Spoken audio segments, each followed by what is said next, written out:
Hey, what's going on, everybody? It's Rich Perez welcoming you back into another dose of your weekly rundown.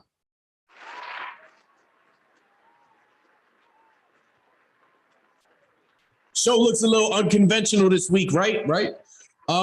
So Kayson, life happens. Kayson got some things he's going on. So usually when Kayson's out, we get the bro Mike McCoy on the show, but Mike is celebrating his son's birthday today. So shout out to Mike and his family doing some big things. Happy birthday. So as I like to say, the show must go on. This is a little unconventional for me, so excuse me. There might be points where I'm just trying to get adjusted, but it is what it is. It's going to be an interesting show this week, ladies and gentlemen. We're going to have some call-ins coming in to talk some sports topics with me. We're still going to get into all the big events that happened this past week, some breaking news and things like that. So yeah, man. First things first, we got to get into these divisional rounds. We made some interesting picks last week. I want to give a shout out to Mike too. Mike was completely on point with that Tennessee Titans pick. Not so much about not built to come from behind, because the game, they did come from behind. They were down 10, exactly like he said. If they ended up down 10 to the Bengals, they wouldn't come back and win. They were able to tie up the game. The stupid thing about the Tennessee Titans game was Mike Vrabel decides to go for 2 instead of taking the points. If Mike Vrabel takes the extra point instead of going for 2, the Tennessee Titans are running out the clock in the fourth quarter because they're up by 1. Instead, they're trying to air it out, get in field goal range, throw an interception. Ryan Tannehill, God bless him, throws an interception.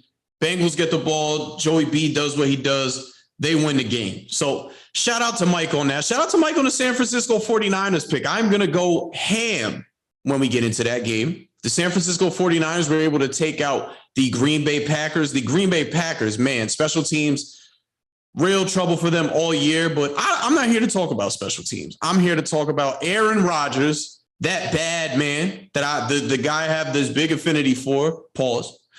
That guy did not show up. But nonetheless, we said we got some special guests calling in. So Tim, my man Tim, some of you guys who know Tim has called in a couple times. He's usually in the comments. Tim, can we get you in right now, brother? Where are you at, Tim?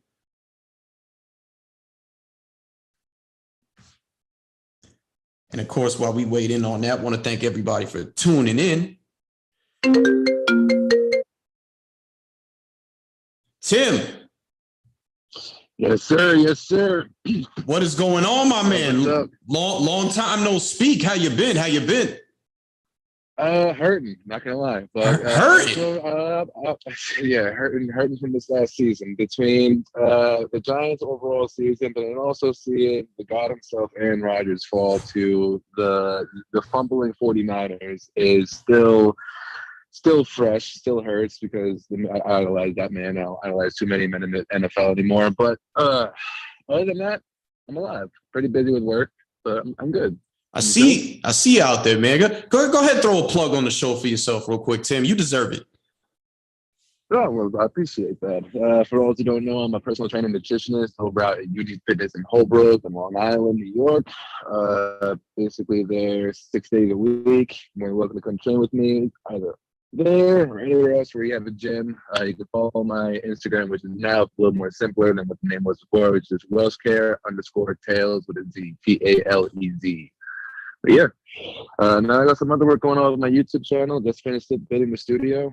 I officially was remodeling over the last 6 months, but now I'm looking forward to get back into the recording game. I like it a lot. See you out here hustling, man. We always enjoy that. Love seeing people from the hometown doing their thing.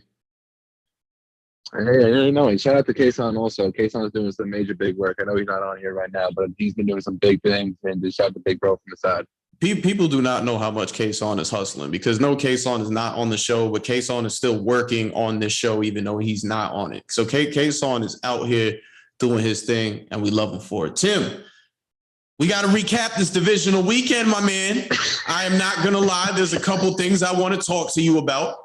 We will go in order.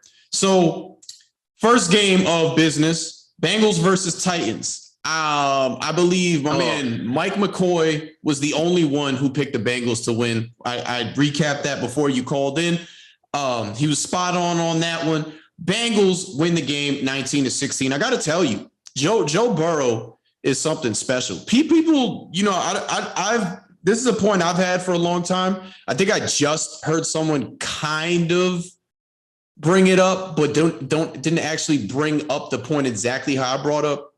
Joe Burrow reminds me so much of Eli Manning, but a more athletic Eli Manning. Like he'll probably have a better career than Eli Manning, but for someone who grew up watching Eli Manning, the things that always stood out for me as a guy tuned in on Eli Manning for a long time was when you needed him to show up, he was there. He was going to get big and do something in the big moments. He never wavered from the big moments. He was always cool, calm, and collected too. They make fun of the face and whatnot. It is what it is. Yeah, Joe Cool. Yes, exactly. And that's what reminds me so much of Eli Manning when it comes to Joe Burrow. And I've been saying this since last year. Now, a lot of other people I've heard Rex Ryan. I don't agree with a lot of things Rex Ryan says these days, but he tried to say the next Tom Brady. Mike Greenberg brought up Joe Montana, which I'm not mad at. But for me, he reminds me a lot of Eli Manning. What do you say to that, number one? And number two, I need some takeaways on this game. No, so I continue. What's number two? Oh, I just need some takeaways from you on this game. But let's go to number one first. All right. So number one, you're actually the first person I heard that could do the comparison with Eli. I never really sat back and really thought about it, but yeah, the calmness and the being able to perform in the playoffs so far has definitely shown the Eli side because let's face it, if you're in the playoffs and Eli's available, you're going to throw him in because that is clutch man himself when he's at that. For some reason, but during the season, he's missed to throw pick six and fumbles all the time. But when you get him into the playoffs, it's a completely different story. Burrow, man, it just makes me so happy that we have these quarterbacks setting up a whole new game that we can enjoy for the next couple of years. And we're young watching this, so we could have enjoyed them for years now, enjoying watching them play. And as far as the last game goes, all right.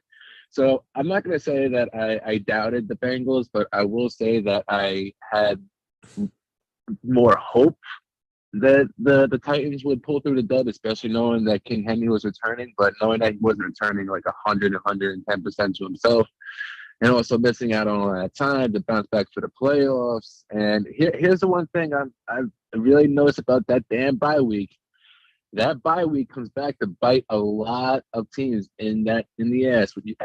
I really wish the top seed would not get that bye week. I understand the rest. I understand the recovery. But if you take a look at this year, both teams that had the bye week lost. And I think it's because you're not on that hot streak anymore when you're winning in the playoffs. And then you got to sit down, or you're winning in the season and you miss a week. Then you have to get back into that groove again. Personally, I think that's what kind of gave them that disadvantage was looking like it was an advantage. I think it's a disadvantage of that bye week.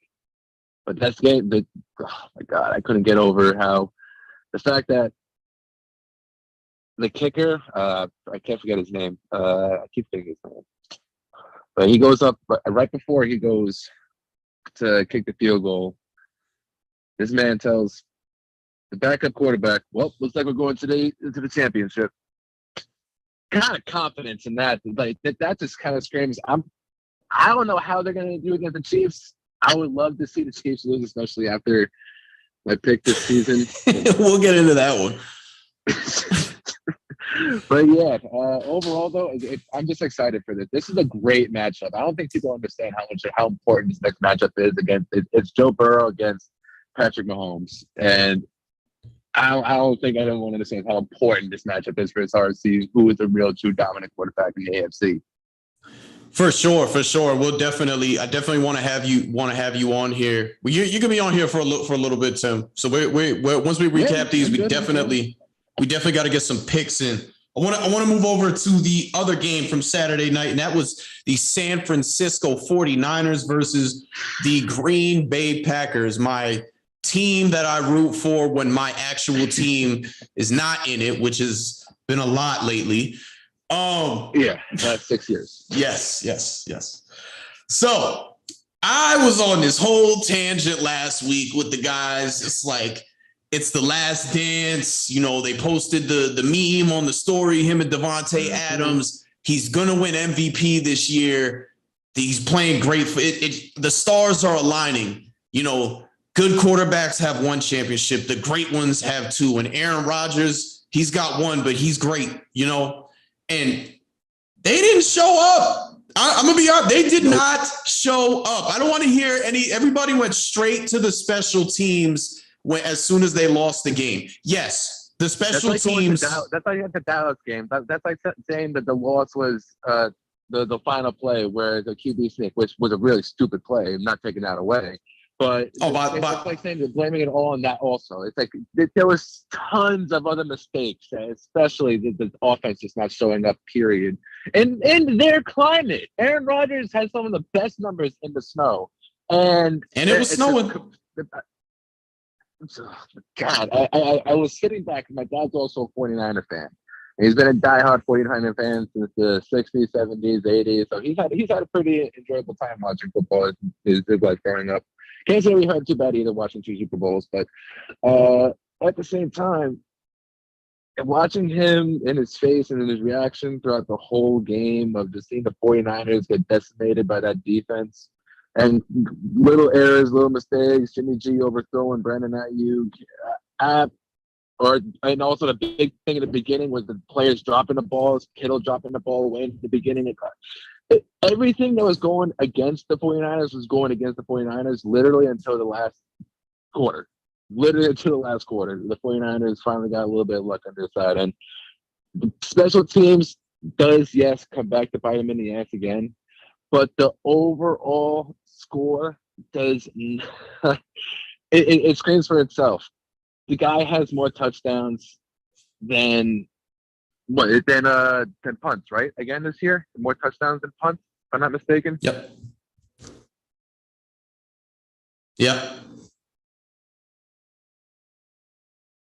Tim, you still there? Wait, you still there? Yeah.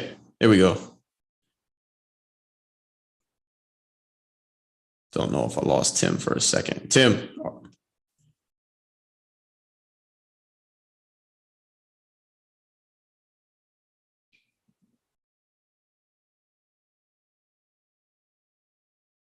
Hold on a second.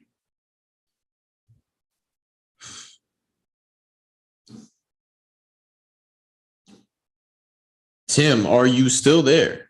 Whoa, let's hold on. Okay, technical difficulties, ladies and gentlemen. Let's try to get Tim on the phone now.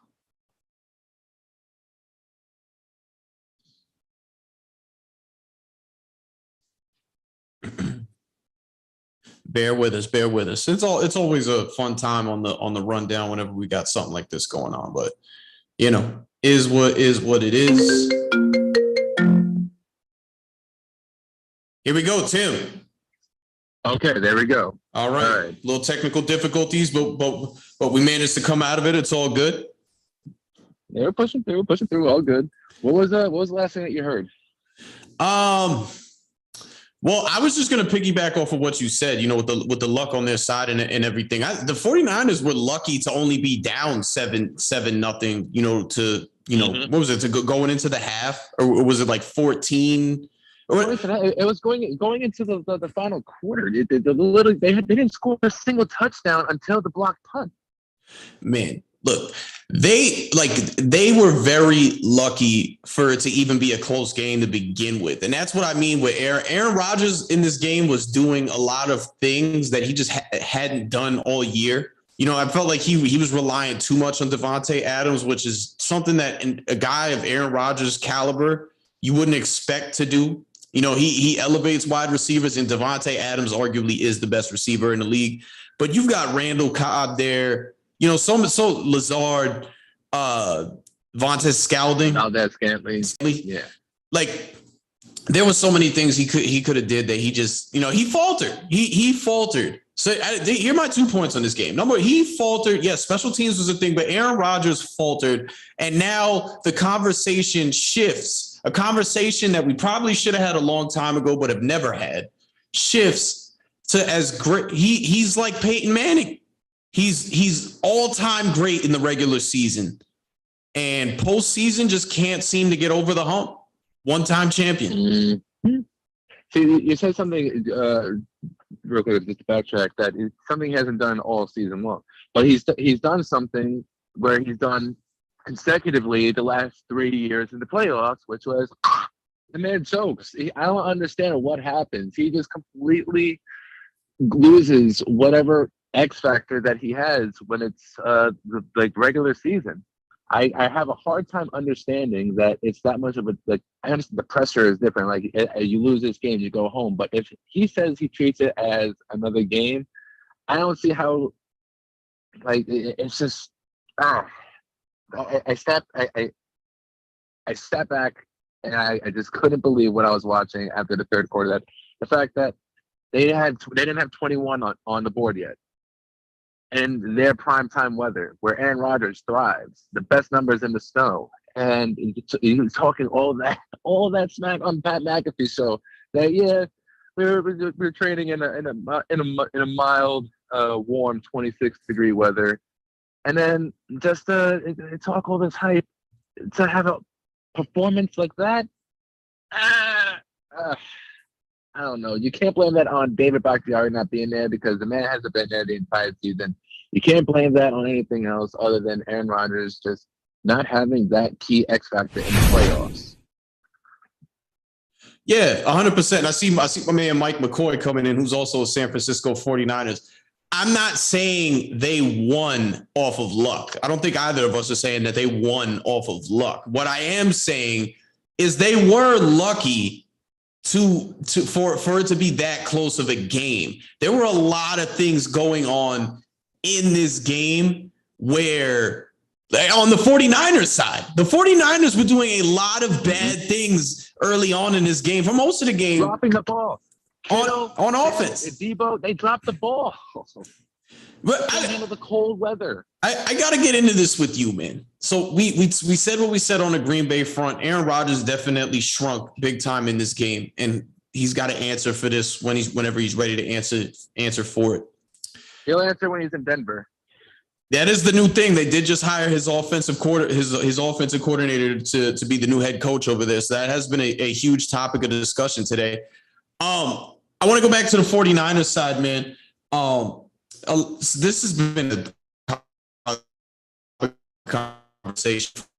It's the reason why they drafted Trey Lance. But look, man, this team does quarterback wins, the most overrated stat in the history of stats. Like, it shouldn't even be a stat.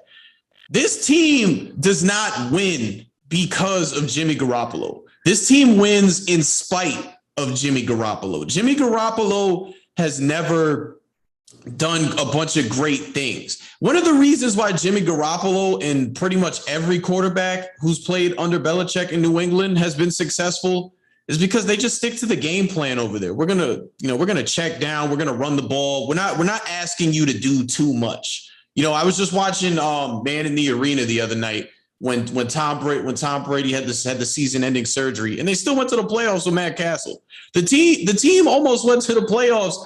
What was it? They played. Well, they did go to the playoffs, but the year Brady gets suspended for the Deflategate. They have Jimmy Garoppolo, who plays 2 games, looks really good, and then he gets hurt, and they go to the third-string quarterback, Jacoby Brissett. And Jacoby Brissett looks good for them as well. They're winning games with Jacoby Brissett, the third-string quarterback.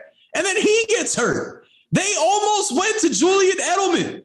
Julian Edelman hasn't played quarterback since he was at Kent State University. They probably would have won games with Julian Edelman. But whatever. I'm saying this to say people bought into the hype. Jimmy Garoppolo is not a scrub. He's not a scrub. but he's not this great quarterback. Like Jimmy Garoppolo's not going to the Hall of Fame. I'd be happy to have him on the Giants. I'd be happy to have Jimmy G as my starting QB on the Giants versus what we have right now.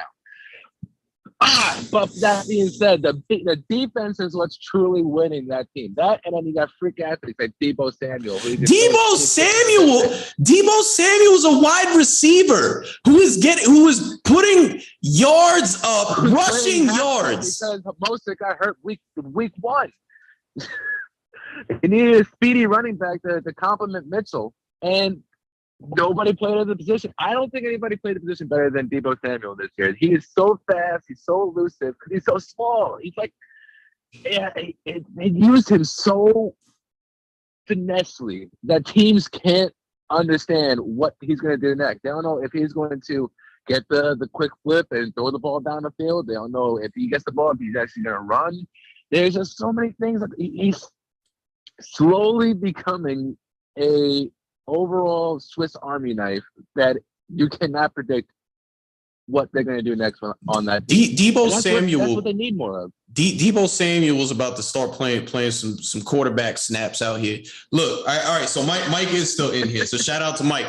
Look, man, this is what I mean. It's like, all right. So Mike is a 49ers fan. And I love this because I saw this man, not Mike, but I saw this man who I'm about to name go at Mina Kimes, who's great at her job, by the way, because she said the same exact thing that we're saying about Jimmy Garoppolo when it comes to, and it was Jeff Garcia. I feel like Jeff Garcia caught a feeling because him and Jimmy Garoppolo are kind of the same when it comes to quarterback play. You're not really that good, but because you've got a lot of great pieces and, you know, you're good, but you're not great.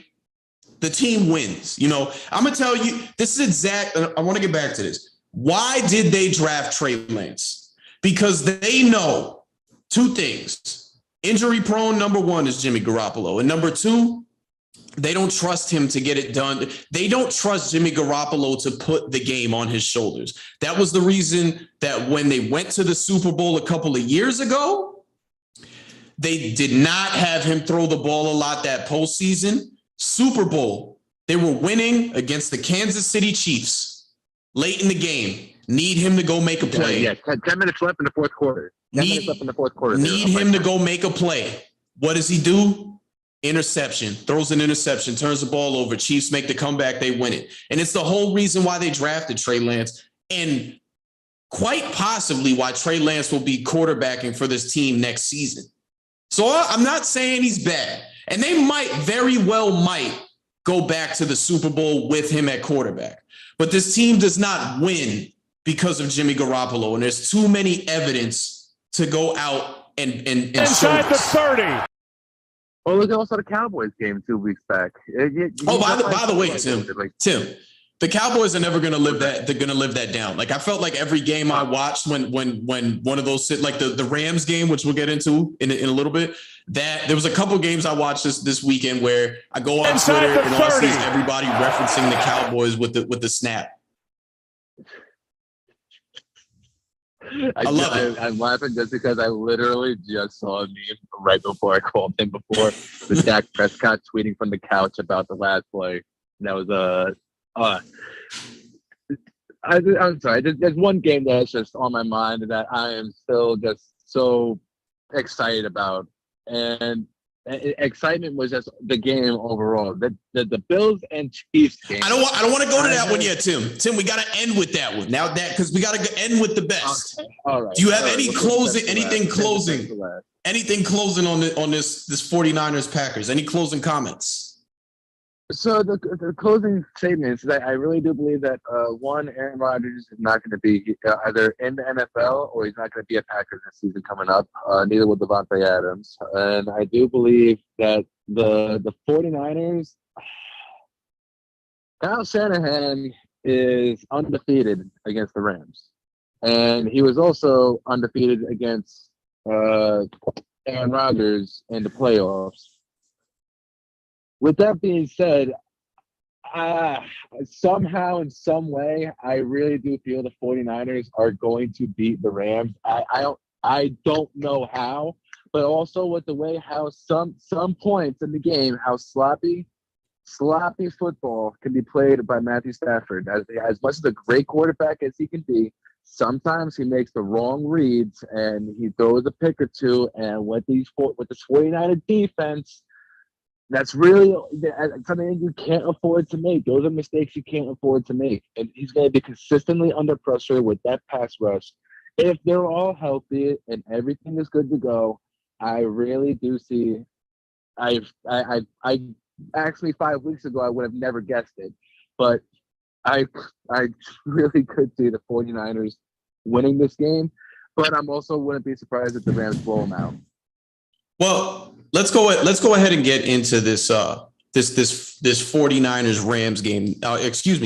Rams, the Rams and Tampa Bay Buccaneers. Now, I'm glad that I have you on. Oh, so almost a repeat of Super Bowl 40 or Super Bowl 51. What was it? Which one was it against Atlanta?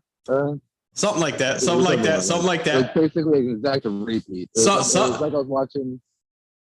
Something like that. Same exact situation. 3 minutes left in the third quarter. They're down 27-3. And yet again, the odds are going towards Brady's favor. You have people saying, "Oh, what a wash, what a wash, what a wash." And then what happens? Brady does Brady things, and the game ends up tied. That's one man. That's why I said when those DMs we were exchanging the other day, I can't doubt Tom Brady in the playoffs, but I can't doubt his team not helping him get there. I don't want to hear any of that. Look, Tom Brady is 44 years old now. Tom Brady, yeah. You know what the real Tom Brady looks like playing quarterback in the NFL? The last year in New England. That's what Tom Brady really looks like at this stage in his career. Tom Brady went to the Tampa Bay Buccaneers, who were already very good on defense, had a bunch of very good pieces on defense when it came to Chris Godwin and Mike Evans and so on and so forth.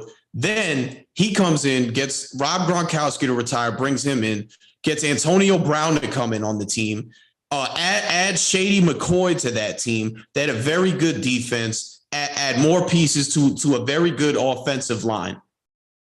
And you got Bruce Arians, who's a guy that's definitely been known as someone who can definitely put up high numbers as a play caller when he chooses to. Byron Leftwich, who's probably going to be a head coach here pretty soon, also no slouch. Okay, so he had everything he needed to succeed, and he took full advantage of it. Tom Brady is Tom Brady. He's a first ballot Hall of Famer, one of the greatest of all time. Some people will say he's the greatest of all time. I say he's the most successful of all time, but that's a conversation for another day.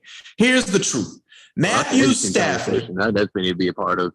Oh, for sure. We can't. We'd run out of time if we did that today. But I'd love to have it. Matthew Stafford is a top tier quarterback. Matthew Stafford, he can make right now. Matthew Stafford can make all the throws that you need him to. Why? Now here's the question: why has Matthew Stafford so many years in this league not had the success that a quarterback of his stature should?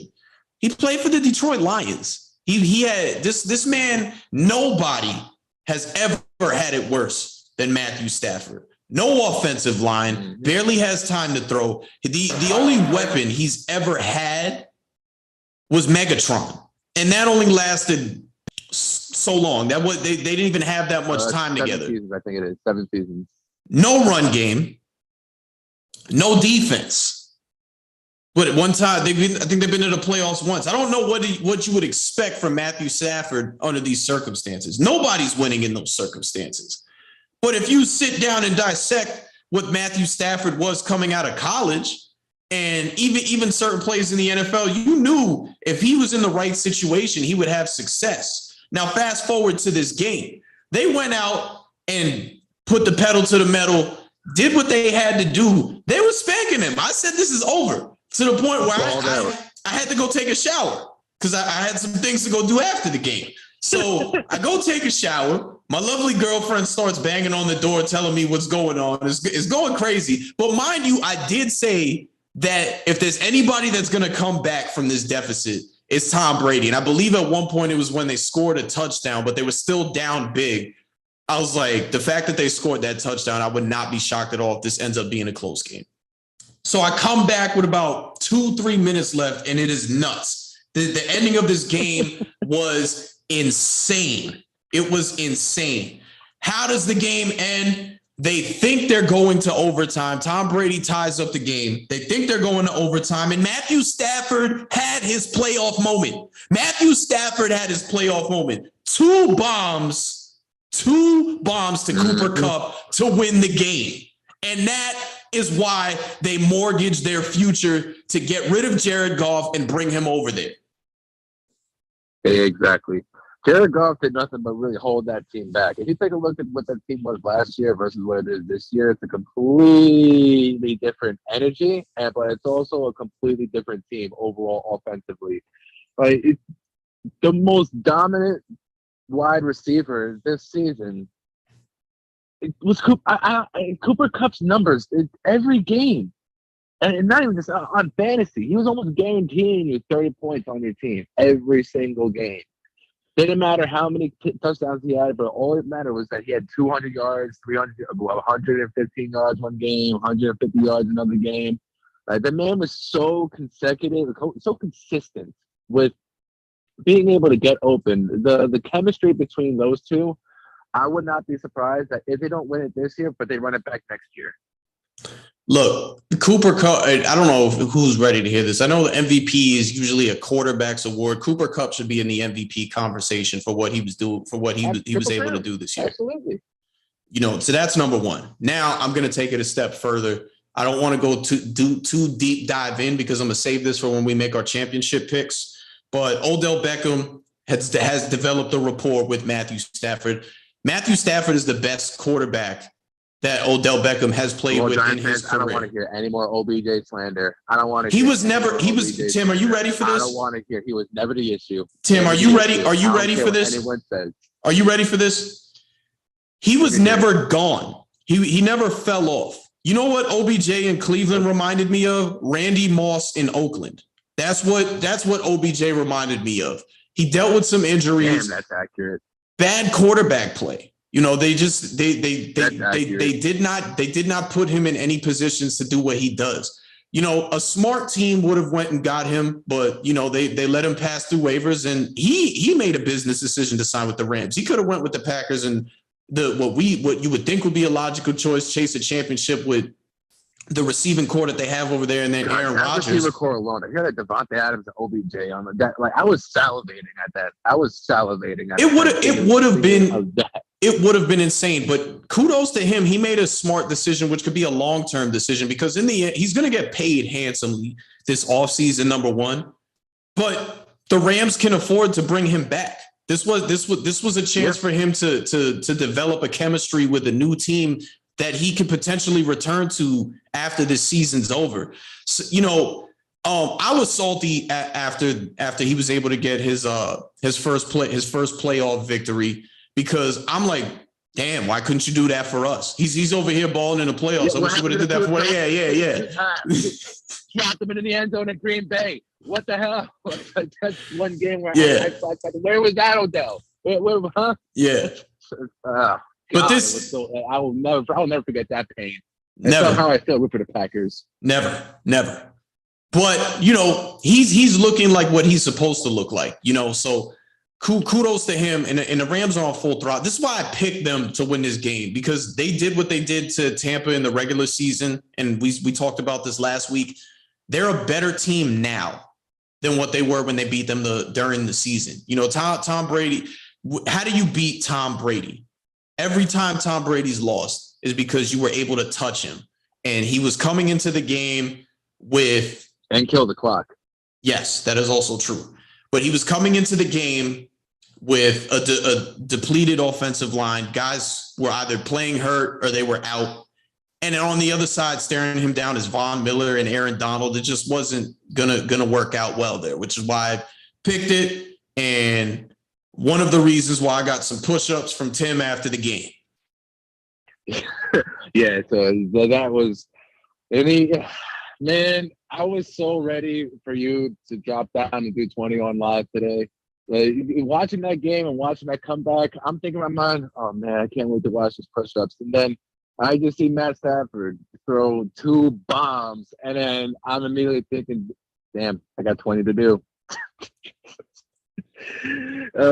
What a perfect weekend of football. I was really excited for this weekend, but that was a perfect weekend of football. It was arguably the best weekend of football I've ever seen in my life. And this is where we segue to the Buffalo Bills versus the Kansas City Chiefs. I'm going to be honest with all of you. Greatest football game ever played. I felt like I was watching history in the making before they even took a snap. You know, and I said this last week, and a big I just couldn't believe, I even doubted them against the Patriots, because I'm like, which Josh Allen is going to show up? Is this going to be the guy that looks like rookie quarterback Josh Allen, or most improved player? I played against Josh Allen. It's exactly. So I'm sitting here like, who's showing up?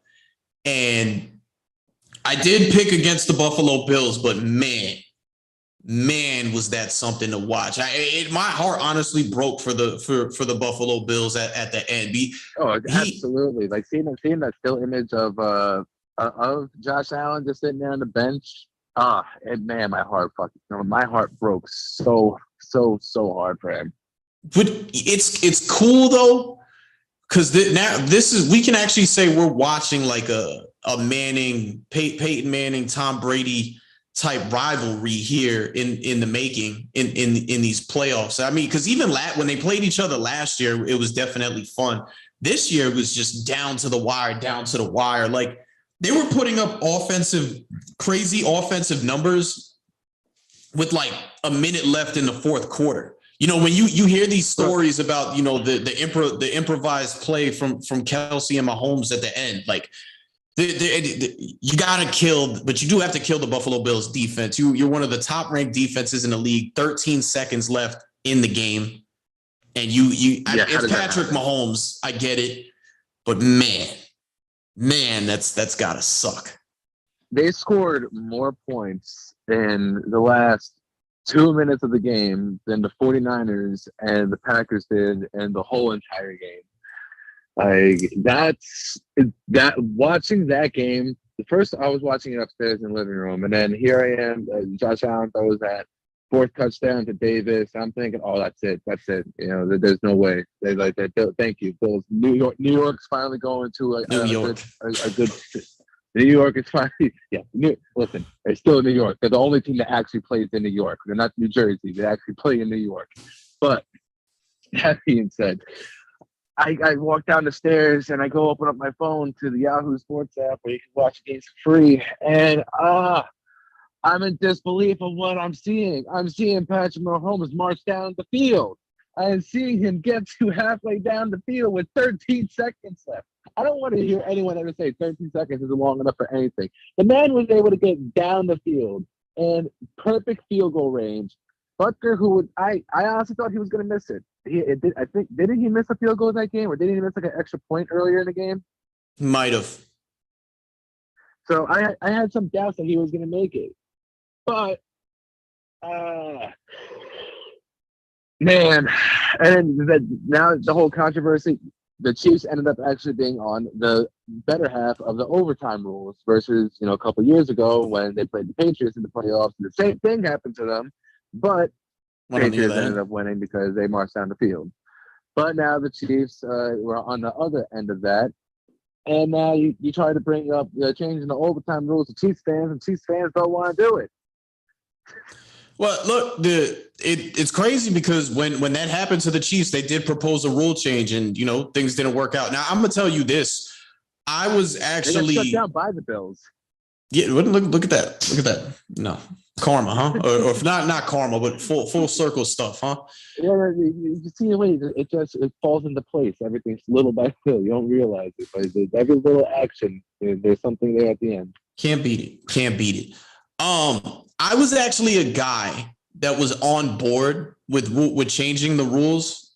And now I'm like teetering on it the more I think about it, because of what we just spoke on earlier. You're a top defense. Yes, your quarterback, your top tier quarterback doesn't get the chance to get the ball, but you have to at least put him in a position to get the ball. I don't care who you're going against. You have to make stops, especially if you're that legit of a defense. We've seen Tom Brady get stopped. We've seen Aaron Rodgers get stopped. We've seen Peyton Manning get stopped. Hell, we've seen Patrick Mahomes get stopped before. You've got to get stops. Yeah. So I'm teetering on it now. We're getting stopped a lot in the beginning of the season. Yeah, exactly. And another one that we got to talk about with you, Tim.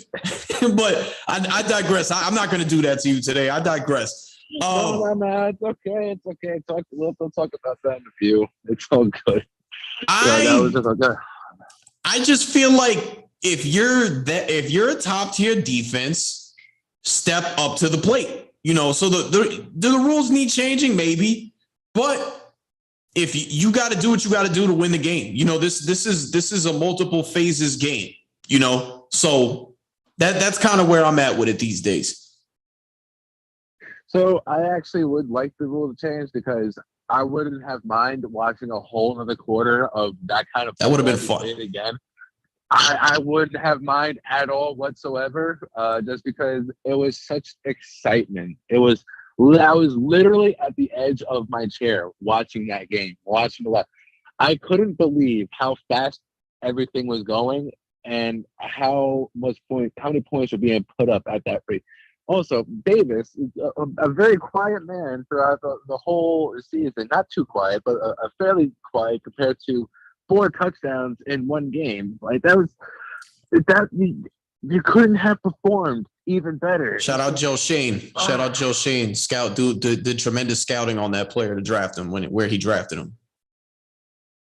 It was if anything, man, that game just makes me more excited to see them play again.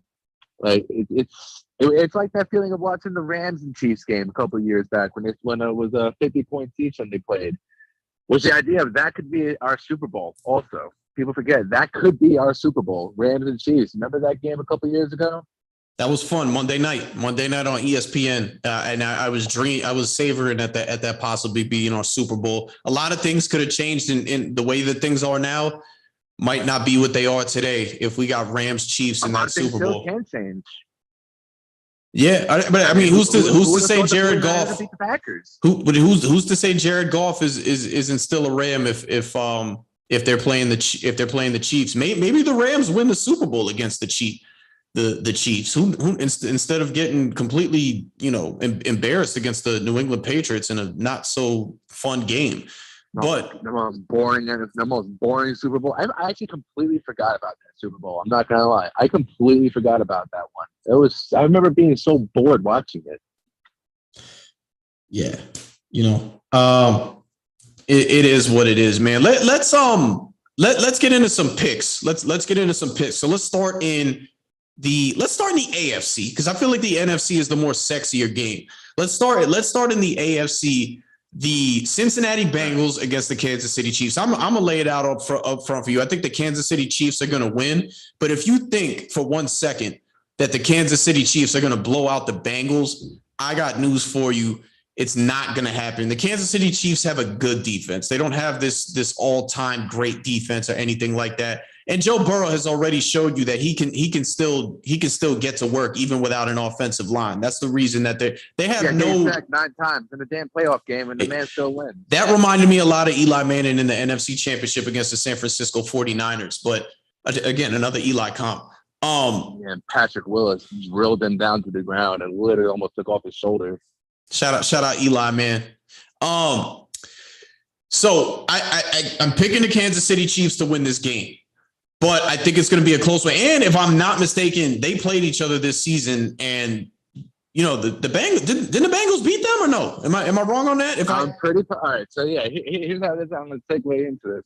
So earlier in the season, when I had the Chiefs not even making it into the playoffs, when I had them choking out the entire season, basically, because they weren't looking like anywhere close to being that rebound team like they used to be. But they still are now, apparently.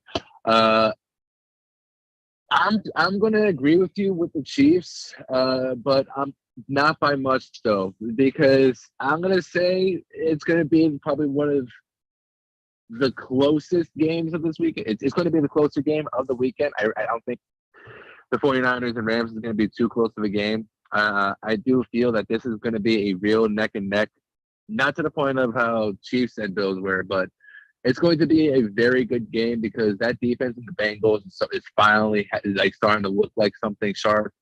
The offense is coming together very nicely over the last 2 seasons. You know, having T. Higgins, Jamar Chase, having Nixon being and having his career year. Man, they have such a fire right now. But here's the one thing I will say: I don't think this is going to be the case. But there's a part of me that compares this team to, I think it's the 2016, 2017 Jacksonville Jaguars, where they were. That's kind of disrespectful. That's kind of disrespectful. They don't got Blake Bortles. I never believed in Blake Bortles. Even when they did that, like Blake, I'm like they're not here because of Blake Bortles though, and look what ended up happening. No, but I know that there's a different. It's different. It's a different story there at that point. But I'm saying from a team that came from a trash team to now all of a sudden became like a stellar team this season. I want to see them next season do just as good. If they do the same thing again next season, they're definitely going to the Super Bowl. I don't doubt that. I don't doubt them winning the AFC East next year or AFC next season.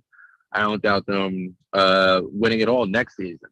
But for this season, with the way the storyline is going between Patrick Mahomes and the Rams, I really do think it's going to be those two in the Super Bowl. But Patrick Mahomes is going to have a pretty decent game. I really do think that it's going to be that defense gets either one or two lucky plays to make it a really, really close game. I feel that. I think we're definitely on par as far as the mindset goes with this game. I think the Bengals. I think the AFC North moving forward until we see some changes as far as quarterbacks. Big Ben did just retire. Even though Big Ben's gone now. But he was way past his prime, like 2 years. He probably he hung around a little too long. No disrespect. He's the last of the greatest quarterback draft class. If it ain't the greatest quarterback draft class, it's damn sure close. He just wasn't the same guy the last couple of years. But the Steelers are still going to be the Steelers, but they got some things that they got to figure out at quarterback play before I start calling them, contenders out of the AFC North. I think the AFC North moving forward, still the Ravens. Still the Ravens will still, they dealt with so much injuries and stuff this season. They should be back to health. They were definitely played. Yeah. So the Ravens will be the cream of the crop coming out of the AFC North again next season. But the Bengals I think that'll be a two-team race similar to this year between the Ravens and the Bengals. And Joe Burrow and Justin Herbert are the two best young quarterbacks in the league moving forward. Let's go ahead and head over to the NFC Championship game. San Francisco 49ers versus the Los Angeles Rams. For some odd reason, Sean McVay just can't get over the hump against Kyle Shanahan, which is crazy because, as an NFC East, as a fan of a team in the NFC East, it makes me smile to say this, that the Washington football team at one point had Matt LaFleur, Kyle Shanahan, and Sean McVay all on their coaching staff, and none of them are there anymore because they decided to go with Jay Gruden instead of one of them. So, history, baby. You got to love it. But Sean McVay hats off to the football team. Hats off. Sean McVay, for some reason, both of them are brilliant offensive minds. Can't get over the hump, man. 0-2 against the 49ers this year. But I will say this. Third time's the charm. I do not believe – I don't know if Mike is still in here. He'll probably get mad that I'm saying this. I don't believe in Jimmy Garoppolo. I still don't believe in Jimmy Garoppolo. They win. I don't either. I don't believe in him. I believe in the overall team, though. That's the thing. I believe in the overall team of the 49ers being the underdog of this whole thing. Ask anybody I'll even go up to say week 15 if they would think the 49ers would make it into the championship I game. didn't. Really? I didn't. I did not expect them to go on a you run. did. I'm sorry. No. I didn't. You did go. No, I say I my father being the 49er fan, the diehard that he's been, he didn't even see them going anywhere close to the playoffs in general. The fact that they are where they are right now is a pat on the back to themselves in general. Like the fact that they made it this far is even a successful season for them compared to what was happening the last season and then versus what happened this season. But it just shows you what happens when you have a healthy team. Last year, the 49ers had a very decimated, broken team, and now they came back this year and somehow, in some way, they're in the playoffs again, and they're about to go to the Super Bowl for the second time in 4 years. Right, man, right. Look, they very well could go to the Super Bowl. But when I'm looking at this Rams team again, just hitting on all cylinders right now, I think especially Matthew Stafford having his playoff moment, and it wasn't just one throw; it was two big bombs, 2 big time throws. I think he's gotten that off his back. It reminded me of the feeling when I watched Scotty Miller beat Kevin King last year over top. There we go. During the Packers game. There we go. I feel that. I definitely feel that. I think Odell Beckham is going to be a big factor in this game. They're gonna put all this. It's a pick your poison thing, and they're gonna go after Cooper Kupp. So Odell's going to be able to just do what he does. And it's not like they don't have other guys who are capable of making big plays from their receiving core. But, they got Sonny Michel in the backfield, who's a heck of a redemption story for him after getting booted from the Patriots. And then the defense, man, I think you got this defense that I think is really going to be able to play a factor against the Niners. Donald, Jalen Ramsey. I'm expecting those 3 names alone. I'm expecting some things. I think it's going to be a close game. I do think it's going to be a close game. It might come down to the final seconds. They might even go to OT. Right now, I think this game is going to go to overtime, but I'm going to pick the Rams to get it done and go back to the Super Bowl. Third time's the charm. See, I would love for the Rams to go in because I said it before, like the storybook of having the Rams and Chiefs again in the Super Bowl this time, I would love it. But the underdog in me is seeing what the 49ers are putting together right now. And I may be just saying it because my father is also a 49er fan. I happen to also have a George Kittle jersey because I happen to love that man playing. There's only two other jerseys that have the orange giant. It's Aaron Rodgers and George Kittle. Is because those are 2 of the most dominant players at their position. Kittle, because he could run, block, and he could also run routes around people. But with the way that the train is rolling with the 49ers and the few mistakes, because here's one thing I forgot to bring up about the game last week between the Rams and Bucks. Where was the offense the last half of the game? Oh, they definitely took their foot off the gas. Like that was so bad. Completely took their foot off the gas. Oh my God! You put up 27 points in the first half. I don't think it's put. Correct me if I'm wrong. I don't think they put up any other points in the second half. They did. They put up some points. I mean, that's how they won the game. But yeah, I think they ended up getting it up to like no they didn't. Up until that final minute, they didn't do anything. No, that's what I'm saying. The second half, I'm pretty positive. I'll look back on Google on a few, but no. I think you're right. It was 27-27. They didn't do anything up until that fight when they put him in field. Matthew Stafford put him in field goal range. They didn't do anything. Remind you of what game did that remind you of, man? Leave me alone. When that does not. I'm telling you, when I swore up and down Brady was coming back, I swore up and down that they were going to win that game. And then again, the 2 bombs. But even with the momentum of that win, the few mistakes that Matthew Stafford will make will be against the 49ers defense. And those are the mistakes that are going to cost him the game. I don't see Jimmy G have an amazing game. I see him getting sacked at least 12 times. What I do see him throwing a pick or two, but not in clutch situations. I do see Matthew Stafford, though, on the other hand, when the time is needed, I could see him throwing a pick or two or making the wrong read or fumbling or getting sacked by Nick Bosa. We'll see. We'll see. I think Matthew Stafford has elevated his play and shown that, I'm not in Detroit anymore, which is a bit. I could be wrong. Like, I'm not. My heart isn't set. Even though I'm picking the Rams, I feel there's something in my gut that tells me not to pick them. There's a piece in you, man.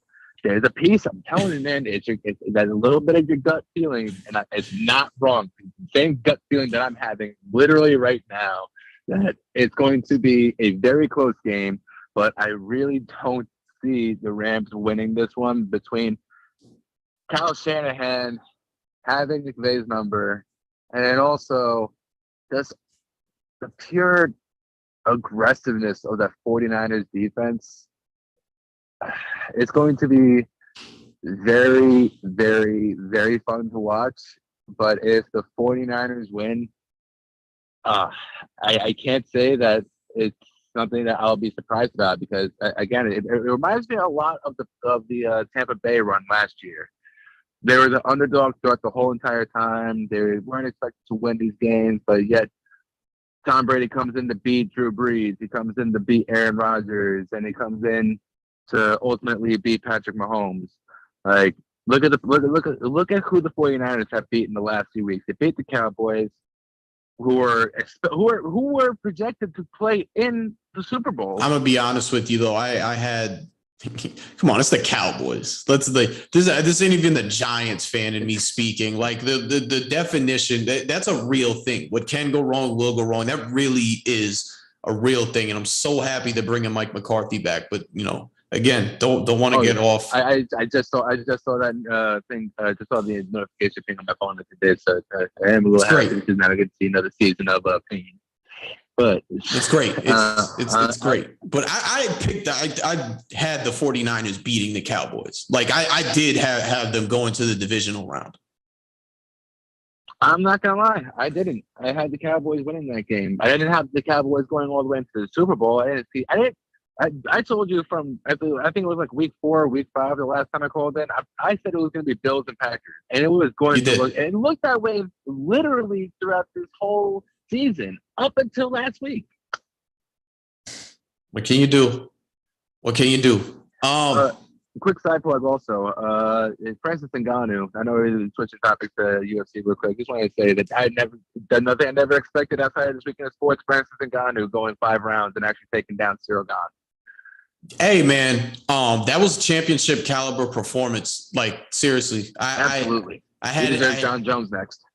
Well, we'll see. We'll see if Francis Ngannou will stick with the UFC. I know he's got some contract things going on there, so we'll see. We'll see if he's there for the long term. But I would love to see him fight John Jones. But kudos to him and his team, because that was for real. Watching it was two guys doing things, putting each other in positions that neither had been in before. We never saw. We never saw Ngannou really use. We've always known him as his power hitter, striker, and he's going out there really using his jiu-jitsu and his wrestling. And then on the other end of it, you have a guy who we've never seen on the ground. So one guy's passing the test, and we've never seen you here before, and the other guy is failing the test where we've never seen him before. But it was a great fight nonetheless. I wouldn't be mad to see those guys run it back either. No, again, it was a great fight, and even the fight before that, it was a great weekend of sports overall between the UFC and the NFL. A lot of back and forth and a lot of unpredictable moments, and there's a whole lot of excitement. And this is the greatest time of the year for sports, I feel personally. Between the NFL, beginning of the year, the UFC always has a great card. Between the last couple of years, I always remember January starting off with a bang. The NBA is looking as phenomenal as ever. But the only thing is no baseball still yet. I don't know if it did. It's been. I'm not too excited about that. I can't say either. Well, we'll see what happens. We'll see what happens on the baseball front. Tim, before we get you out of here, another big reason I wanted you to call in on this one. Giants fan. Dave Gettleman is out of here. Yes. Joe Judge out of here. I popped champagne. I love it, man. I was screaming. They made the hire. They threw this Giants way thing out the window. Thank God. No recommendations. No, this guy used to work for us in this era. He came from the George Young era. A bunch of young GMs or young GM prospects who had great resumes. And I believe it came, even though they interviewed Ryan Poles from the Kansas City Chiefs, it came down to Adam Peters of the San Francisco 49ers and Joe Shane. Couldn't have, you can't go wrong with either there. Joe Shane was the favorite the entire time. I believe that, Mara and Tisch spent, the whole night in like a piece of the next day thinking about it, and ultimately ended up going with Joe Shane. I'm not mad at it. Joe Shane, he is literally came from the bottom. This guy was a tickets intern for the Carolina Panthers, I believe. Then, Kane rose up, was working under Bean with the Panthers, then went over to the Miami Dolphins, was working under Bill Parcells for a period of time there. He gets hot when Bean gets the general manager job for the Buffalo Bills. He gets brought on to become Bean's right-hand man. And in their first season together, bring the Bills back to the playoffs under Tyrod Taylor after a 17-year drought. They draft Josh Allen, even though they had just been to the playoffs. And the rest is history. They're going to be a perennial playoff team in our eyes. I'm not mad at the hire. I'm actually very encouraged by the hire. I really hope that John Mara and Steve Tisch can stay out of his way and let him do his job, because them just getting involved has not been a recipe for success lately. And Dave Gettleman is one of the worst general managers in all of sports in the last decade. No disrespect, but this is the truth. I would just say in general in history, between the cap problem that we're going to have going into this next season, between these outrageous contracts, especially like Kenny Galladay's, I don't understand how the Giants didn't fire him after last season. I was, and even going into this season, I was like, this is last hope. Let's see what happens. And then just the overall travesty of what this season ended up becoming. Having that man being able to retire, but you fire Joe Judge, that was just a major slap in the face. I really don't think Judge was that bad of a guy. I would even bring him back as something else, not as a head coach, but like maybe as a coordinator. But after that, if there's anything that could sum up the way the Giants have been the last 6 seasons, clown show. And if there's one play that will sum it up, it is 3rd and 9, deep in your own zone, and you're going to run a goal line QB sneak. Well, that was a big reason why I wanted Joe Judge gone. And I was a little bit of a believer in his when the first year, but there were a lot of things. Even in the first year, I'm like, his clock management is really bad, but maybe that'll change with time. When he's challenging, I don't know why he's challenging certain things. I'm pretty sure he never won a challenge in his entire time being a head coach. It's just been overall pain just being a Giants fan, having to wear. I still wear my Giants jacket. I still wear jerseys. I still wear it. Puts damn here. It put a sad face on whenever I put it on because it's just, let's go Giants. But now the tides are turning. I like what they say is that we screwed up Daniel Jones. I love that they came out and just said straight up, we messed this kid up. Well, I love that they said that. I'm still not a believer in Daniel Jones, but I'm not.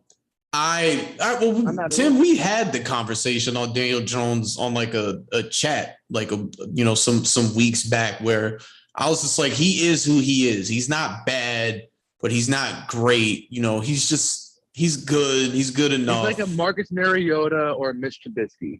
Yeah, let's go with that, man. I actually like the Mitch Trubisky comp. I think he, the thing with the Giants and specifically Mara and Tisch is he reminds them of Eli. Like, let's be truthful. He reminds them of Eli, and that's why they were cool with it, with bringing him in, and that's why it is smart to make a complete evaluation with everything around him. I thought that he had enough where we can't say there's excuses anymore. I mean, they overpaid for Kenny Galladay, but I don't think Kenny Galladay was used correctly. I think there was a lot of things wrong with the offense. So fine, give him another year. Let's see what you can do. When you're last in the NFL, there's a whole lot wrong with the scoring offense.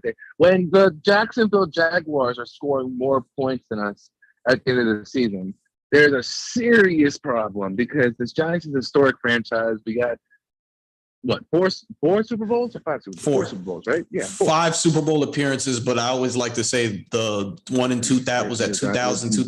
That never actually happened. Everybody dreamed it. That didn't actually happen. No, yeah. Damn Ravens. But outside of the one compliment I will say towards Daniel Jones, though, he does, if I'm not mistaken, I'm pretty sure he does have better numbers than Eli Manning's first 2 seasons. If I'm not mistaken. Look, he's athletic. There's a dimension to his game that Eli just never had. He can run. He does have a big arm. I'm not going to say he's got the craziest accuracy. He's got some touch to his throws, but not the greatest accuracy. He's got the Eli panic though. That's what he's got. He's got the Eli panic button. I think he's worse. I think he's worse. Like I said, Eli, he's not Eli Manning. I mean, he kind of looks like Eli Manning, and then you got the David Cutcliffe factor there, but there's a lot that you could say you don't like about him as compared to Eli, But Tim, I wanted to so what are your feelings on Joe Schoen, number one? And then it looks like we're going to be hiring a coach here soon, and it's between Brian Dabble. However, I'm sorry, how to pronounce that? DeBall. Brian DeBall or Brian Flores. So DeBall had his second interview. Beeflo. Huh? Beeflo. I definitely would love Brian Flores as our head coach. Here's my thing on Flores. I would not be mad. I wouldn't, again, just the same thing I said about Shane and Peters. Wouldn't have been mad with either or. I think that those guys are true. Especially, I love what I'm hearing about Shane, that they call him no days off Joe. This guy is literally on his job every day. He got hired and then already got his first coaching interview in hours after getting the job. That you won me over right there. He's complete opposite of Dave Gettleman. I love it. So Flores, I would love Flores. I would not be mad at all if he ends up being the guy. And he was interviewed today. I'm sure that they asked him this, but this is what I want to know. You were with the Miami Dolphins for 3 years. In 3 years, you had 3 different offensive coordinators. This is an offensive league. I need to know what your vision is on offense, especially on a team where the offense is broken. A lot of things got to get fixed, but I need to know there's some stability there. He's shown that he can lead men.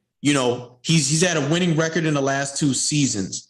But I need to know what's going on there. I wouldn't be mad at DeBall either, because DeBall has done some great things with Josh Allen. They rave about DeBall. And DeBall, he hasn't been a head coach, but he's seen a lot around the league. So I don't think he'd be a guy that's in over his head. That's the reason why that's what turns me away from DeBall, was that I don't want another first year head coach. The fact that we just got over that is it gives you a little PTSD. I'm not gonna lie, because really thinking about the fact that we're having a possibility of another coach that is his first year being a head coach after we just got done with that year of having that. I won't be mad. I can't be mad if they do hire him, because I do enjoy his resume. But did you? What he was able to do with Josh Allen. My thing about being a head coach, there's a lot of guys, I say this on the show a lot. You can be a great coordinator, whether it's defense or offense, but just because you're a great coordinator doesn't mean you're going to be a good head coach. Pat Shurmur is a great offensive coordinator. I've seen him as a head coach twice, and he failed both times. It just is what it is. Like all these guys from the Patriots, that's why the Patriots coaching tree is so bad. These guys are good coordinators, but they can't lead men. Why I'm not shying away from the ball. I heard a story where he was speaking to the team and was like, had everybody stand up and was like, I don't know if you saw this. He's like, sit down if you were cut from a team, and everybody sits, and then sit down if you were a high draft pick or you were like a top recruit, and then more people sit down. And at the end of the day, after he keeps bringing up all these things, the last person standing up is Josh Allen. And he says, Josh, how many scholarship offers did you have coming out of high school? And then Josh tells him none. And he's like, you can sit down. Everybody remember where you came from. I love that. So, that's big to me. Like this guy probably can lead. It's all about, can you lead a group of men, or can you handle the job? So Flores has shown me that with what he was able to do in Miami. And then the same thing I think goes for the ball from all I've heard. So for me, I'm good with it. I think if you're going to keep Jones, you should probably go with the ball. Flores, and by the way, the Deshaun Watson rumors got shut down by Mara. Yeah. Whatever. Yeah. After I saw that Daniel Jones comment that came out, I especially lost all hope in the team. Well, he literally said it. He literally said we are not trading for Deshaun Watson. That hurts just because I know with the kind of team we have right now, as much as many problems that Deshaun Watson may have right now, you thrive on our offense. I would love Deshaun Watson. He's an all-time great. With what he's got going on, and then the compensation that the Texans are looking for, he probably not even going to be able to play early on coming in, if that. So it stinks, but it is what it is. That's where I'm at with it. On the Flores front, another reason why I wouldn't be mad at them getting Flores started out as a scout guy, and from what I've seen, he knows what it is and what to do. The ball apparently has a lot of support to get the Dolphins job because he's worked with Tua before and would like to reunite with him. Those are just the rumors. Doesn't mean that he won't become the Giants' next head coach. Flores, one of the reasons why he ended up not panning out is he wasn't a fan of Tua. He actually, from what I heard, wanted to draft Justin Herbert. And look how that turned out. So he seems like he knows talent. Also wanted Deshaun Watson, from what I yes, that is the biggest takeaway that during last season. But if you got a guy like Joe Shane, who's made a resume off of scouting, and they got a bunch of guys on the Bills who, when it gets down to it, they say Joe Shane was recommending this guy that we draft him, and then you got a guy like Flores, who seems like he knows talent pretty well. Combine those two, and then Flores is a guy who has proven to be able to be a leader. If you can get the offensive coordinator and quarterbacks coach right, then we got a recipe for success. So, end of it, because we've been going on for a while here, I don't have a preference. I'll be fine with both. I just want to know what's going on with the offensive coordinator, quarterbacks coach thing with Flores. Absolutely. Just because we could have a great coach, but if our offense is still last in the league in scoring this next season, I like I said before, I said it as a joke, but the Bills' colors are still red, white, and blue, and it's not for nothing. It's not that far off from the Giants. But if I have to go through another heartbreak season like this again, I'm staying in New York, but I'm probably going up to Canada. I'm probably gonna get a Josh Allen jersey. Oh God! Because this is coming to a point where you're hurting me too much, Giants. This is like watching the '90s again. This is like everything that I saw from the highlights, and being a diehard Giants fan that I am, seeing this kind of team, just seeing being offense being played so poorly, having no real defensive rush. The Giants' glory days are having a crazy defensive front that's literally giving the quarterback no time. And one solid cornerback, maybe a safety in the back, but having an offense that could actually put up points. There's so many games I can remember watching that offense scoring 50 points like that. Even though we ended up losing it, the Saints versus Giants game a couple of years back, I'll never forget watching it because I remember seeing the 50 bomb being put up, and I just remember, like, man, I wish our offense could always put up this amount of points. And now our offense is lucky enough to put up a touchdown, if anything. So going into this next season, I do have some high hopes. I do have some actual expectations going into this season that are all the moves that we're making on this offseason have been good moves. And I'm praying that Joe is no Joe Schmo and that he actually can, put together a team that makes up for the last 4 to 5, 6 years of travesty since that yacht pick. Look, since the yacht pick, we've been horrible. Yes, we have. Look, I don't have high expectations, but I have friends that are Jets fans. And I'm watching the Jets. I'm like, they have something here. What you want to see from a team in rebuild is improvement. You look at the Jets this year, they competed. They were losing, but they competed. That's what you want to see. So from the Giants standpoint, I just want to see you get better. I want to see you compete. I'm not asking for the playoffs, championships in this next season. I just want to see you get better. Somewhat close to a winning season. I just want to see more than 6 wins. I just want to see improvement. That's all I care about. So by year 3 is when you're like, this is going somewhere. But I just want to see improvement. And I love what he said, compete today, build for tomorrow. That wasn't at all like the Gettleman stuff, but it is what it is. Tim. No, the fact that Gettleman had lasted as long as he did is still a slap in the face to the Giants fans. But overall, I'm excited to see where the Giants are going to move on. I'm excited to see the Super Bowl. I'm excited to see the playoffs this weekend. I'm excited overall just because this is great football that we're watching. This is the best football we've ever seen. 100%, man, 100%. Tim, any closing words before you get out of here? Appreciate you having me on. But also, if you guys are interested in any type of fitness programs and stuff like that, reach out to me over on Instagram. You can find me at WelshCare, WELSHCARE _Tails, TALEZ. You can follow me on there. You can also look, I have the link attached to my YouTube there. Episodes are going to be coming out. Like I said, I've been spending the last 6 months basically turning part of my apartment into an actual studio. So the next time that you guys see a video up, you're going to see the actual whole new background, new structure, new green screen, multiple different forms of audio, so the audio is going to be crystal clear. It's just been a lot of grinding I've been putting into it, so the next time that you can see a video up, it's going to be completely different from everything I had on in the past, and more than definitely got to have you on to talk some sports, but also talk a little bit more about your story. 100%, man. I'm ready when you are. Love it. Tim, thank you again for coming on, man. It was a pleasure. No, it's definitely a pleasure. Looking forward to the next time. For sure. So that was my man Tim.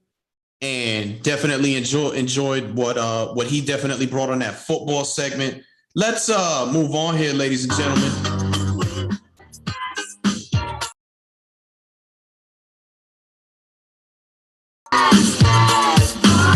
Playing basketball. We got to go ahead and talk about some hoops.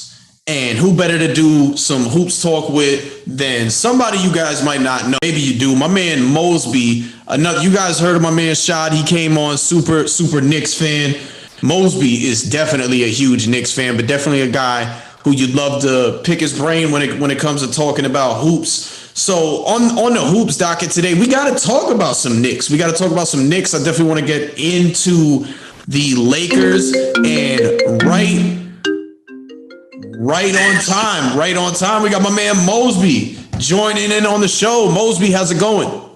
What's going on, my man? How you doing? I'm doing pretty good.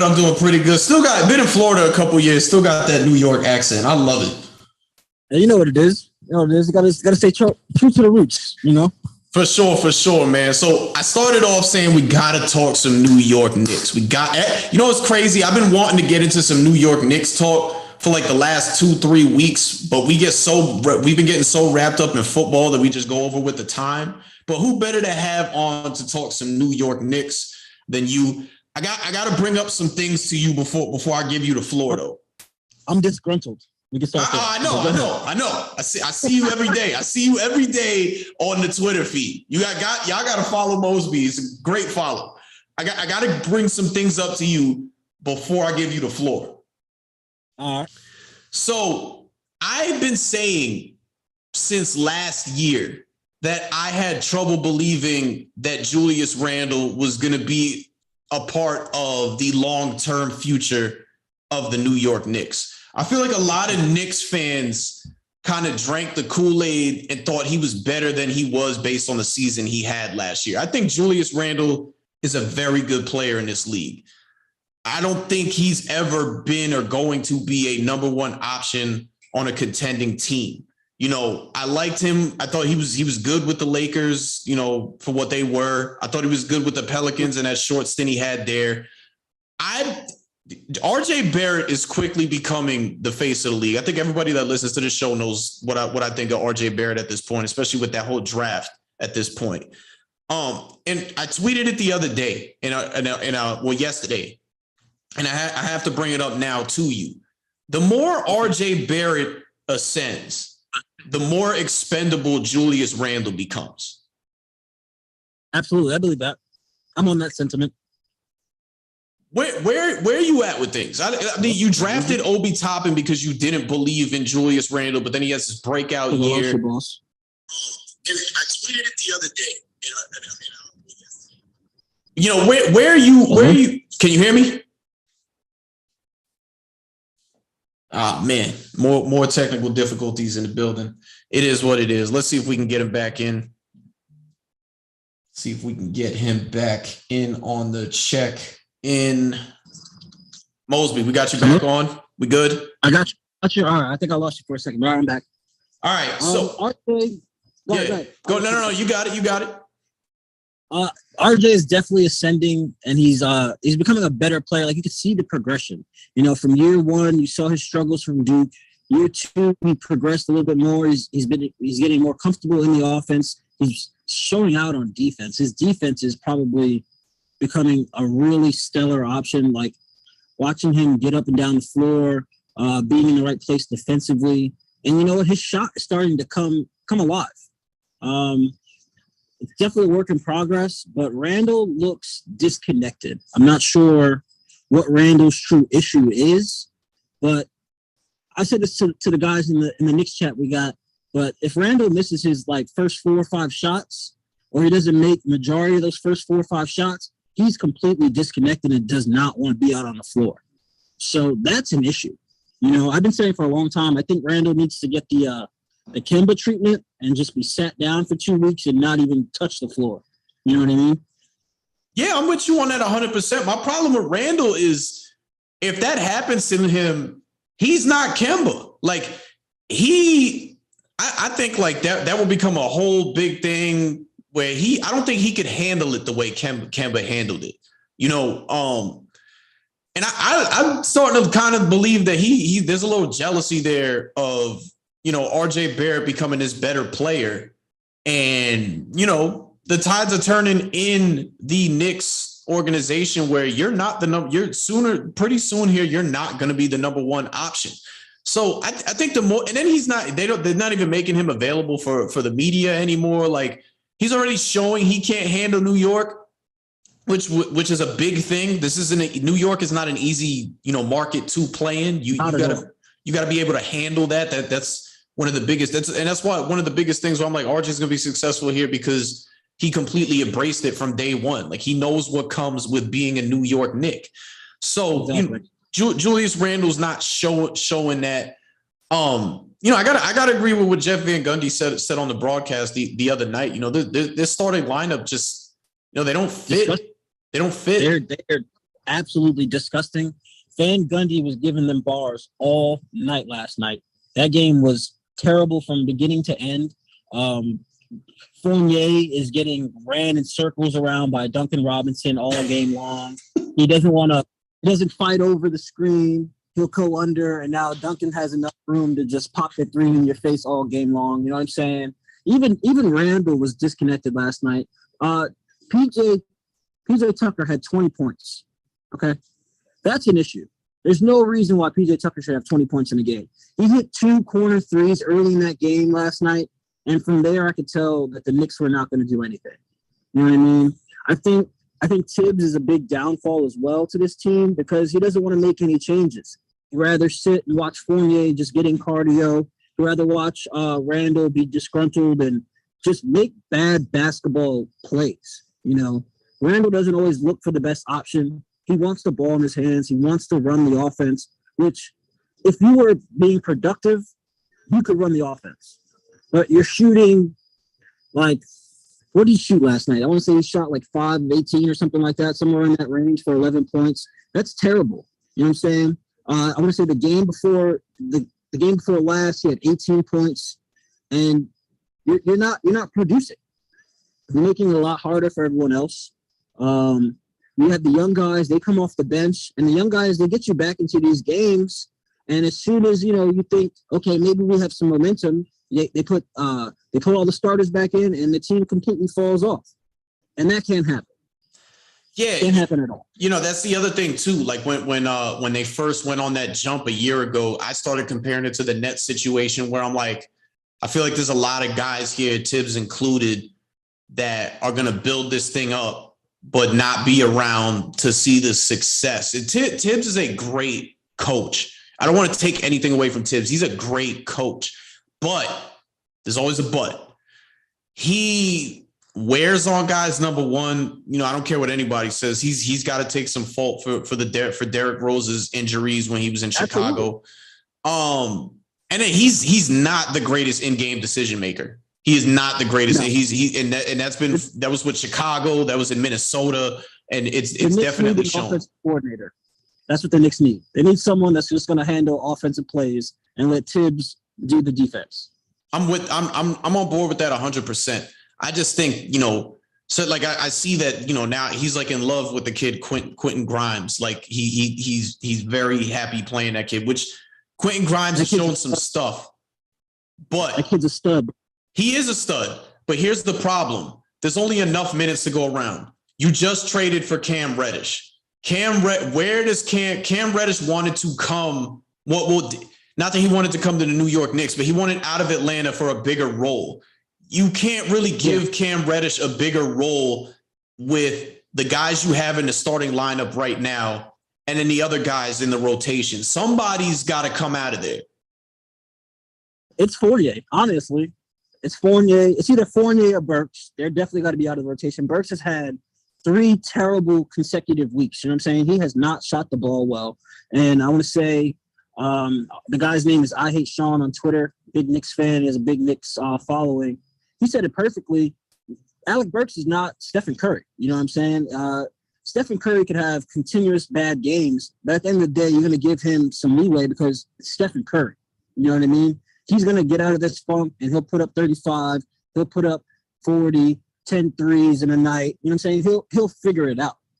Alec Burks is a guy that has been inconsistent his whole career. Is he a decent player? Yes. Can he get certain things done? Yes.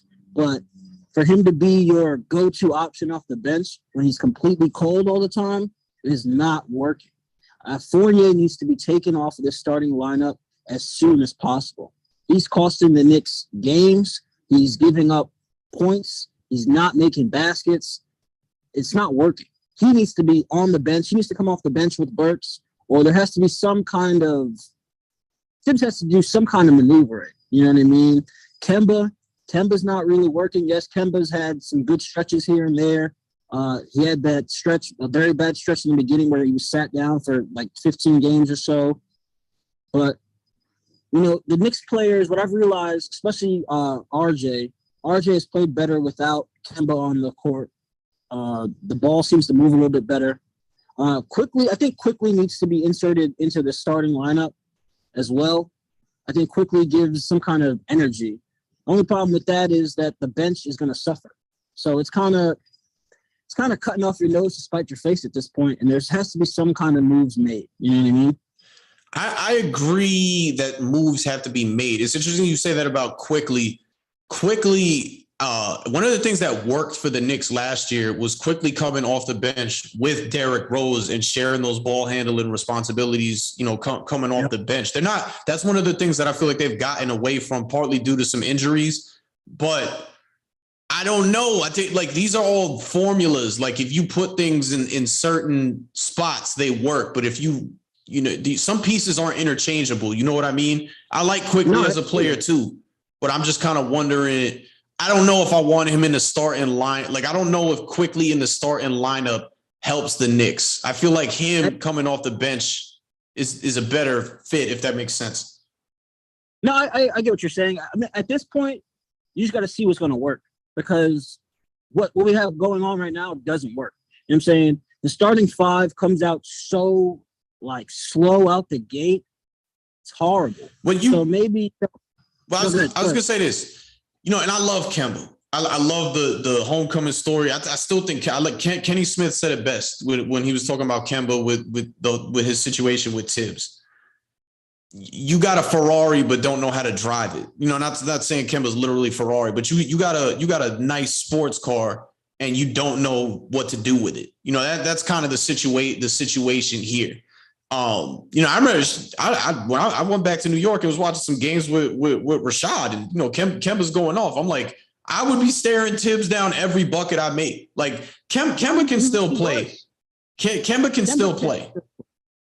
I don't think Kemba should be the starting point guard though. I'm going to give you this. I don't think Kemba should even be on the Knicks move. I thought here's the move I thought the Knicks should have made. The Knicks don't necessarily need a scoring point guard. You go back to those 90s championship teams with the Knicks, their point guard situation, they didn't have no all-star point guard. They had a good point guard that worked for them. A guy that can control the pace of the game. I thought that they should have went after Lonzo Ball the entire time because you need a guy that is a true playmaker, floor general. He can speed the game up for you when you need him to, and then slow it down at the right moments for you. So you take the ball out of Julius Randle's hands because he has no business being a playmaker on this team like that. He's actually been doing this for even the first year he was with the Knicks. I don't know why he's even got leeway to do that. I think if the first year with the Knicks was terrible. I think. Year, go ahead. I was like, this is my main thing with Randle. He was definitely playing last year for this contract. He was playing for the bag, and that's partly an issue with paying players. Like, yes, you have to pay players. You want to keep players around. But when that contract year is there, you're going to get the best version of any player because they want to get a bag. But now he looks original. It's plain. He looks exactly like the first year where he would get into the paint. If he got into the paint, now he's spinning around in circles, maybe looking for a play. He doesn't know how to work out of the double team at all. Doesn't know how to find the open man off of the double team. You know what I'm saying? He'll look RJ in the face wide open and not give him the ball. It just doesn't make no sense. There's no continuity on that starting five. That's what I mean, man. They just don't fit. They don't fit together. They don't get the attention because they're not a championship contender. Like the Lakers, not that we're going to bring up the Lakers today, but because the story is the fit with the Lakers. The Knicks starting five just doesn't fit. Like they need changes there. So I mean, like I said, I've been saying this since the beginning that I never thought Randle was a guy that was going to be around for the long term anyway. And I think that this season is just a prime example. We'll see what they end up doing with him, but I think he just reassured that point that I had 2 years ago. Well, this is the funny thing. There's, trade deadlines coming up. There's been a few reports that came out today that said the Knicks are looking to get rid of veterans and play the young guys. So talking about getting rid of Kemba, getting rid of Burks, getting rid of Fournier. There was someone else attached to it as well. But letting the young guys get some burn. And also, there's a report saying someone close to the Knicks that if they get the right price for Randle, he's out of here. They should do it. If they get the right price, they should do it. Because he's a good player, but not in the position that he's in with the Knicks. That's a third option, if that, on a championship contender. I think Randle's a second option. I mean, he can all well be a first option on a team. he just can't be the one that's going to run the offense. I don't see. I like Randall a lot, but I firmly believe if you're a championship contending team, he can't be your first option. It's true. It all depends. It's all on him. You know what I'm saying? He has to put the work in. Has to realize, he has to get the basketball IQ up to another level. His basketball IQ is very low from what I see. You know what I'm saying? Especially like when the double team comes, he can't figure it out. He can't figure out how to find an open man off a pick and roll. He doesn't, the offense doesn't click with him running it at all. So if he were to, all right, I get down the court, I'll get into the post, work my mid-range game, get my shots going, and then I can step out some further out and get to the three-point line and get that shot going. Now you're causing havoc. But as soon as the first shot he always chucks up is a three for whatever reason, and it's always a step back or a fall away jumper for no reason. You know what I mean? And it's a miss. And then the second one, another miss, and now he's completely disconnected from the game. And all he wants is the ball in his hands. There was a time last night that I saw, I want to say it was early in the first quarter, Mitchell Robinson went up for a rebound, came down with it, and he was surrounded by RJ and Randall. He gave RJ the ball to bring up the court, and Randall kind of just looked at him crazy and jogged up the court with his hands up like, come on, man, like, give me the ball. But you don't need the ball in your hands. The Knicks need someone, especially a point guard, that is not going to be afraid of Randall, because Randall is giving players a hard time. Like, I need the ball in my hand. He's an imposing guy, especially on a team like that that's got youth. There's some good vets on there, but that team still has that youth presence. Like RJ's slowly turning into the face of the New York Knicks, but he's still a young guy on that team. Exactly. He doesn't command. I mean, he commands respect, but he's not going to command the respect of a Randall that's been in the league for a little bit. He's bounced around a little bit and just got paid. You know what I mean? So it's difficult. It's difficult, but I think things are going to have to change. Absolutely. I think Tibbs is working his way out of a job, though. I'll tell you that much. It could possibly be true, man. I don't see that happening in like the near future, but that definitely could be a thing if things slowly start to or continue to unwind. They're still in the play-in, which is, playoff adjacent. No, they're out. They're 11th. They're in 11th place right now. So they're fighting. They're fighting for a play-in. I mean, it's very early in the season. All-Star break is here, so we'll see what happens on the outside of the All-Star break. But if this team continues to just fall off, then I think Tibbs might be out of here in the summer. You know what I mean? Well, we'll see. I think the quick fix for the Knicks is they need a point guard. And I'm not talking about just a guy that plays point guard. Like, we got plenty of high scoring point guards. They need a real point guard. The Lonzo Ball thing was huge for me, and they didn't. I can't believe they didn't pounce on that. But they got to find some way to get that guy. They couldn't jump on that because the Bulls were tampering. So that is true. That is true.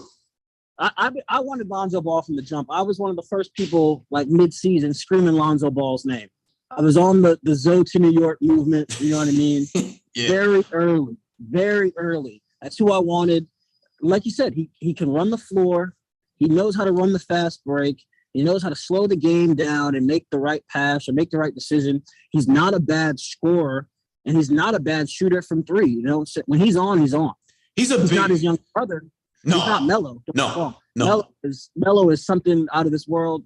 He's going to be up there, one of the faces of this league very, very soon. You know what I'm saying? He's working his way up. But he can shoot the ball well. He plays basketball well. His basketball IQ is very high. You know what I'm saying? So it sucks the Knicks didn't get him, but they have to find an option elsewhere. Yeah, it'll wait to be seen, man. Here's my thing. And we won't let this conversation drag out too much because we're running out of time here. It doesn't even have to be an all-star caliber guy, but they need a guy that fits that mold. Like, I don't know if you agree. I caught slack. I was saying Brunson from Dallas. Everyone's been talking Brunson because the Knicks have the relationship. I heard about that. I have heard about the Brunson thing. I wouldn't be mad I don't know if you'll agree with this, but this is just me on they need that floor general, control the pace of the game guy. Like, he's not playing now because he got hurt. But I feel like Ricky Rubio would be a guy for the Knicks that could really turn their offense around. Or Rajon Rondo. Rajon Rondo would have been perfect for the New York Knicks. I can see that. Absolutely. Someone that's going to, make the right pass, keep the flow of the offense going, keep the flow of the game going. I can see that. I wouldn't be mad at Ricky Rubio, but I'm not sure how long Cleveland's got him for, but I think that option's kind of wavering. And I don't think Ricky's going to be in the league much longer anyways. He was recently talking about his kid, something about his kid, watching his kid grow up, and he wants to do that. So I don't think Ricky's going to be around much longer. I'm not sure where they can get help. You know what I mean? I'm not really sure where they can get help right now. We'll see what comes with the trade deadline.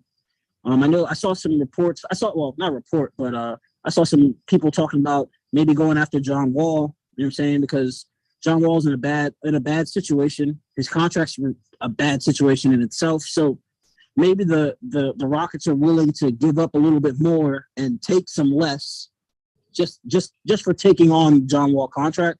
John Wall is not washed at all. No. You know what I mean? John Wall still has plenty of game left. He plays good defense. He still has an offensive game. The only thing really washed about John Wall is his speed. That speed is not what it used to be, but that's expected at his age. You know what I'm saying? It's gonna decline, but he can still play good basketball. Definitely, man. 100%. We'll wait and see what happens there. I don't think that the Knicks are like clearly out of it, but something's definitely got to get fixed. Mosby, before we get out of here, no details, just quick picks for this weekend. Who you got going to the Super Bowl? I think the Rams have too much to handle. I think that defense is all over the place. They cover so much ground. That defensive line is insane. Having to look at Von Miller and Aaron Donald in your face all game is tough. So definitely going to go with the Rams there. On the AFC side, I mean, it's going to be hard to bet against Patty Mahomes. But the Bengals look serious. I said the same thing. They're young, but they're not scared. The Bengals look serious. You know what I'm saying?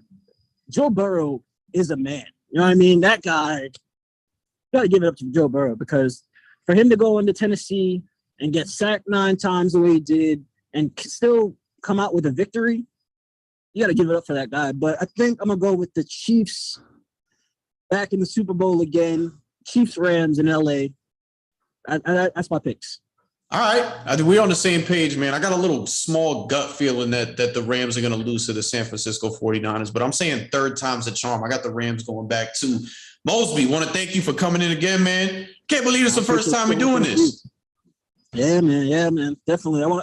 Gotta come back sometime. You know what I'm saying? We can talk some more football, some more basketball later after the trade deadline. You know what I'm saying? For sure. Definitely got to have you back on, man. But once again, that was my guy. All right, Mosby. Thanks for coming on, brother. Thank you. Thank you for having me, man. For sure. Thought I lost him for a second. That's why. Much love, brother. Much love. Peace out, brother. Thought I lost him for a second. That's why I was like cutting off there. But shout out to Mosby, man. Definitely a guy you want to talk basketball with. We'll definitely have him on again. Thank you guys for tuning in again. Little improvising for the show this week. Hopefully we can get Kayson, or if not Kayson, possibly Mike back on next week to recap all this and more. Appreciate you guys for tuning in. So it's Rich. This is the Rundown. Shout out to Mosby and Tim. We will see you guys next time. Peace.